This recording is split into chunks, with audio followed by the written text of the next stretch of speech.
ہونا تو یہ چاہیے کہ دوسرے اداکار اور اداکارائیں دیکھ کے عبرت حاصل کریں کہ بھائی کتنی ہی فٹنس کر لو. یہ لوگ تو کروڑوں روپے اپنی فٹنس پہ خرچ کرتے ہیں. مجھے کسی نے بتایا تھا کہ کوئی اداکارہ پتہ نہیں 2 کروڑ روپے اس کی صرف سالانہ اس پہ ڈسٹمپر پہ خرچ ہوتے ہیں. 2 کروڑ یا پتہ نہیں 1 کروڑ ڈسٹمپر پہ, میک اپ پہ, یعنی کہ بھائی دیکھنے میں کیا نظر آئے, اٹریکٹیو. تو جب تک وہ اٹریکشن ہوتی ہے دنیا سلوٹ کرتی ہے, ان کے گانے سنتی ہے, دنیا کہتی ہے واہ واہ واہ. کہیں گزر جائیں تو جھک جھک کے لوگ کوشش کرتے ہیں ان سے سلام کریں, آٹوگراف لیں, ان کے ساتھ اپنی سیلفیاں بنائیں. اب بناؤ نا اس راک کے ساتھ اپنی سیلفی ہے بھائی. اب اس سے وہ مر گئی تو بغلگیر ہو نا اس سے. جو جنازہ جب پڑا ہوا ہے تو بولو نا کہ میں اس کی فلمیں بڑے شوق سے دیکھتا تھا, میں بھی اس کے ساتھ ہی لیٹوں گا, مجھے بھی قبر میں اس کے ساتھ لے کے جاؤ. غیر مسلموں کے ہاں تو میت کا عجیب ہی حال ہوتا ہے. ان کے تو بہت خطرناک, جب جلانے کا منظر میں نے یوٹیوب پہ دیکھا, بعض مردے جو ہندو لوگ جلاتے ہیں تو اتنا وحشتناک منظر.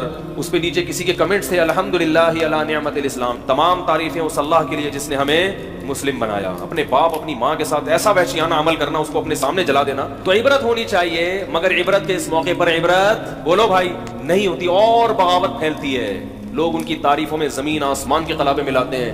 اسی وجہ سے یاد رکھو, اسلام میں کسی غیر مسلم کے لیے مرنے کے بعد دعا کرنے کی اجازت بولو بھائی نہیں ہے. دنیا میں اس کے لیے دعا کر سکتے ہو, زندگی میں.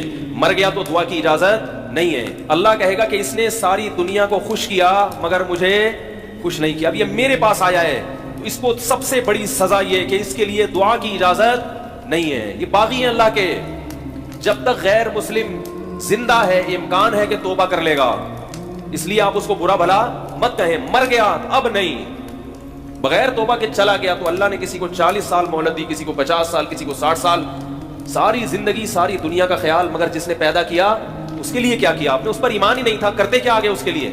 عبرت کی بات ہے, اللہ عبرت کا نشان بنا دیتے ہیں. مگر افسوس موت کا یقین ہم سب کو ہے کہ مرنا ہے. اتنی ترقی کرتے کرتے آسمان کی بلندیوں تک پہنچو اور دھڑام سے ختم, ایک لمحے میں سب کیا ہو گیا, ملیا میٹ ہو گیا. لیکن عبرت کی آنکھیں انسان کی اندھی ہو چکی ہیں. لوگ بتا رہے ہیں کہ بجائے عبرت ہونے کے اور اس کے ایصال ثواب کے لیے اس کے گانے چلائے جا رہے ہیں. بھائی محترمہ ایسے ناچتی تھیں, ایسے گاتی تھیں, یہ ان کی مشہور فلمیں ہیں, اس سے اس کی راہ کو کوئی فائدہ ہوگا؟ تو بتانے والے بتا رہے تھے کہ بہت مشہور تھی اور بہت دنیا میں اس کے گانے وانے چلے, لیکن اچانک مر گئی. تو میں نے کہا اب تو لوگوں کو بڑی عبرت ہوئی ہوگی, یار کتنی دنیا کمائی اس نے, عزت کمائی, اور وہ عزت 1 منٹ میں بولو بھائی خاک میں مل گئی. اداکارہ ہوگی تو ظاہر خوبصورت بھی ہوگی. تو یاد رکھیں سکون اور اطمینان اللہ نے خواہشات کی تکمیل میں نہیں رکھا. سکون اس میں رکھا ہے کہ جتنا مل رہا ہے اس کو اپنی ضرورت سے زیادہ سمجھیں, اور یہ یقین کر لیں کہ میں اس کا بھی مستحق نہیں ہوں. سفر میں اتنی چیزوں کی ضرورت نہیں ہوتی, یہ مجھے میری ضرورت سے زیادہ